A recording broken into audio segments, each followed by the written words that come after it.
उत्तर प्रदेश ने जो गन्ने का रेट बढ़ाया है, हमेशा हमारा कंपटीशन हरियाणा से रहता था।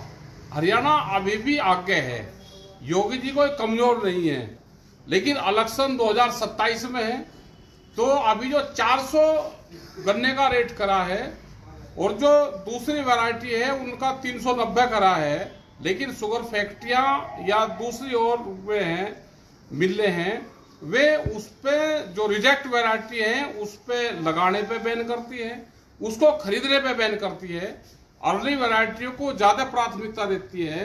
तो हमारा सरकार से ये है, योगी जी से भी ये है कि 400 पार की घोषणा बहुत बार हुई है, तो ये भी थोड़ा सा खिसकाव लग जाता तो 400 पार हो जाता, योगी जी का भी धन्यवाद पूरा दे देते। लेकिन 27 में इलेक्शन है, योगी जी भी और गन्ना किसान भी अपने आगे 2026 में अपने आंदोलन की तैयारी रखें, क्योंकि इलेक्शन 27 में होंगे। अभी बढ़ गए तो आगे गन्ने का रेट आगे भी बढ़े, उसके लिए सरकार भी तैयार है, किसान भी तैयार रहे। ये भी थोड़ा गन्ने का रेट कम है, जिस हिसाब से महंगाई बढ़ रही है, खाद बढ़ रहा है, बिजली बढ़ रही है, तो उस हिसाब से कम है।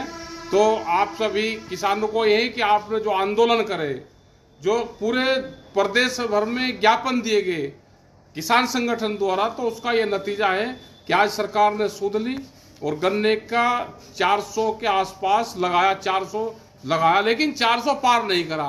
तो देश के प्रधानमंत्री भी कहते हैं सिट 400 से पार चाहिए, गन्ने का रेट 400 चाहिए, तो ये कैसे हो जाएगा? ये तो गन्ना किसानों के साथ में अन्याय हुआ। और आगे जो दो और भी जो फसलें हैं उस पर भी सरकार ध्यान दे, उनकी खरीद करवावे। खास करके धान का सीजन चल रहा है, जो जीरी का जो सीजन चल रहा है, इस पे सरकार ध्यान दे, उसकी खरीद करवावे। बहुत सस्ते रेट में धान बिक रहा है। हम अपना हरियाणा में ले जाना चाहते हैं तो वहां नहीं जाता। अगर हरियाणा में ज्यादा महंगा बिकता है तो वहां पे ले जाने की छूट करे, प्रशासन रोक करना। जब देश के प्रधानमंत्री ने कहा कि अपनी फसल हम कहीं पे भी बेच सकते हैं, तो हमारी फसलों को क्यों रोका जाता है? तो आपका बहुत बहुत धन्यवाद सभी किसानों का।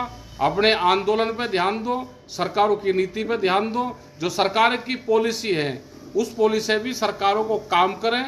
जैसे अभी स्मार्ट मीटर या खेतों में जो 12 रुपये मीटर लग रहे, अपने घोषणा पत्र में सरकार जो चीज डालेगी वही अपने 5 साल जिसकी सरकार आ जाएगी उसी घोषणा पत्र को आधार बना के जनता भी देखेगी और सरकार भी देखे। मीटर का फार्मूला सरकार अपने घोषणा पत्र में लेकर आए, जब भी उसको लागू करें। मुख्यमंत्री से हमारा एक सवाल हो रहे हैं कि जो मीटर लग रहे हैं इन मीटरों को बंद करा जाए, क्योंकि इलेक्शन का टाइम है। अपने घोषणा पत्र में लेकर आओ और उसी के बाद में हम इस सवाल का जवाब देंगे।